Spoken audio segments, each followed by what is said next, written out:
Recently, there has been an uproar over President Biden's decision to forgive $10,000 of student loan debt for all students with federal government loans and an additional $10,000 for those with Pell Grants.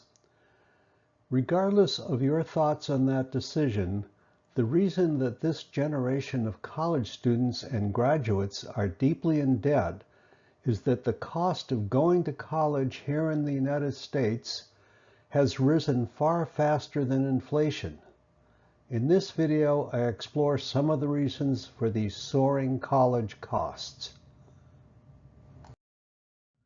To give you an idea of how rapidly college costs have risen in the past few decades, let's look at what it cost me to go to UC Berkeley back in the dark ages. By the end of my senior year in high school, I had decided that I wanted to be a physicist.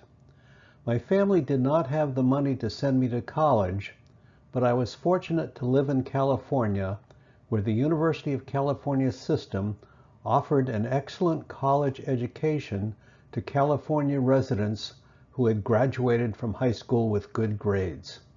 The Berkeley campus of the University of California had one of the top physics departments in the world.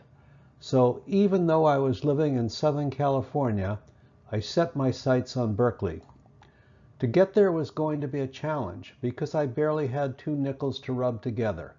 Fortunately, I was able to snag a job as a wildland firefighter for the U.S. Forest Service on the Angeles National Forest, and I was able to save $600 from a summer of work on the Angeles. I also had received a $100 scholarship from the California Alumni Association and another $100 Zellerback scholarship from the university. So that fall, I loaded a Foot Locker with all my worldly possessions on a train in Los Angeles and headed to Berkeley. I was able to get through my first year on that $800 and even had a little money left over. The reason that UC Berkeley was so affordable was that there was no tuition. Student fees, which covered health care at the campus hospital and access to the student union, were a modest $52 per semester. The books I needed for my classes came to about $80 for the year, and room and board at the Oxford Hall Student Co-op amounted to about $150 per semester, plus the requirement that I put in 5 hours of work per week. What would it cost me to attend the University of California at Berkeley now? And how does that compare in constant dollars to my $800 for my freshman year at Berkeley? Accounting for inflation, the $800 that UC Berkeley cost me back in the dark ages would be equivalent to about $8,434 in today's money. That amount only would cover the cost of room and board in the Berkeley student co-ops these days, even though the co-op still represents the biggest room and board bargain available at Berkeley. When you add up all the costs to attend UC Berkeley now, they come to almost $31,000. That's a whopping 3.6 times what it cost me for my freshman year at Cal Berkeley. This example suggests several reasons why a college education has become almost unaffordable for all except the children of the wealthy. But anecdotal evidence is insufficient to prove a point. Let's look at national trends. This chart from the Center for American Progress is particularly instructive because it shows the inflation-adjusted overall cost to attend college in the United States between 1982 and 2016 and compares it to the inflation-adjusted median family income during the same time period. Accounting for inflation, median family income increased only by about 20% over this time, while inflation-adjusted overall costs increased about 150% for private four-year colleges and public two-year colleges. Most striking is the nearly 250% increase in the overall cost to attend a public four-year college over this time period.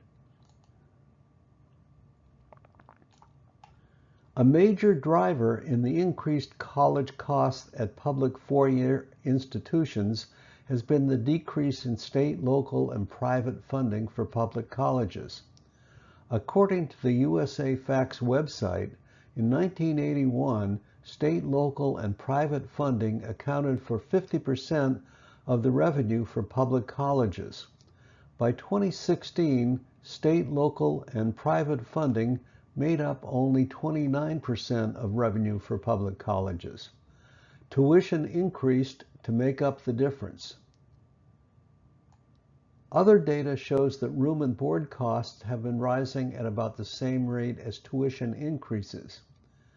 Because median family income adjusted for inflation has not risen nearly enough to cover the increased cost of attending college, the difference has been made up by what is euphemistically referred to as financial aid.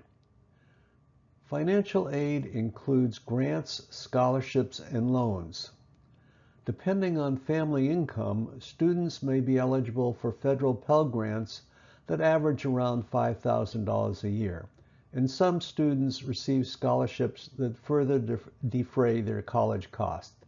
But most financial aid comes in the form of loans that leave college graduates deeply in debt. Two additional factors that have affected the cost of higher education in the United States have been the increase in administrative positions and a relative decrease in full-time faculty positions. This trend often is referred to as administrative bloat. While the principal mission of higher education is teaching and research, the relative number of full-time faculty members who teach and engage in research has decreased in relation to the number of administrative positions. At many colleges and universities, much of the teaching now is done by low-paid adjunct faculty members. To be sure, more administrators are needed to keep up with many of the demands imposed on institutions of higher learning by the federal government and by state government entities, and to carry out administrative functions such as student advising that formerly were done by full-time faculty. However, the way in which colleges and universities implement these administrative positions often leads to excessive increases in the number of administrators and their associated staffs. The problem arises from the tradition in higher education that when a new administrative function needs to be implemented, a new vice president is appointed to carry out that function, even though a lower-ranking administrator could fill the need in many cases. Unfortunately, many of these new college vice presidents need to justify the importance of their positions by appointing a hierarchy of associate and assistant vice presidents, each of whom needs a full retinue of staff people.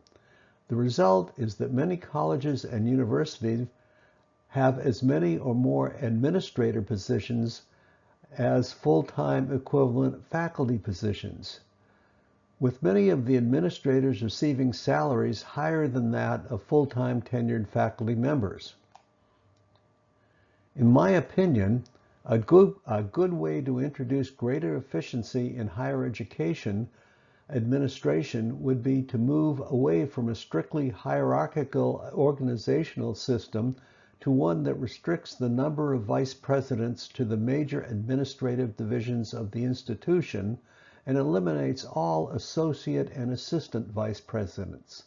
Instead, each of these vice presidents should oversee a parallel administrative structure of deans and directors that would carry out and be responsible for specific administrative functions. Job titles for these lower-level administrators should be descriptive saying exactly what it is that they do. Shared clerical staff for these lower-level administrators would further reduce costs. Monthly salary levels for these lower-level administrators should be on a par with the salaries for full-time faculty members, in my opinion. As I've mentioned, another factor that has been driving up the costs of college has been rapidly rising room and board costs for college students living away from home. As shown in this figure, public university room and board costs have been rising at about the same rate as tuition costs. The data shown in this figure haven't been adjusted for inflation. When adjusted for inflation, they show that room and board cost in constant dollars nearly doubled between 1971 and 2013. Much of that increase in room and board costs can be traced to the desire on the part of colleges to offer more and more residential amenities in order to attract students.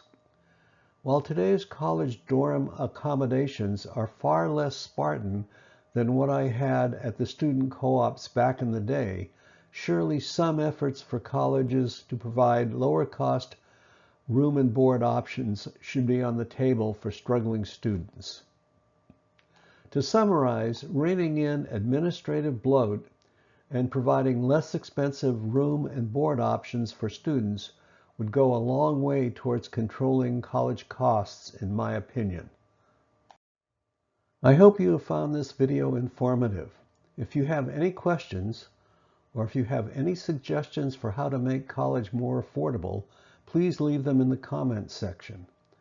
And if you have not already subscribed to my YouTube channel, I would appreciate it greatly if you would subscribe.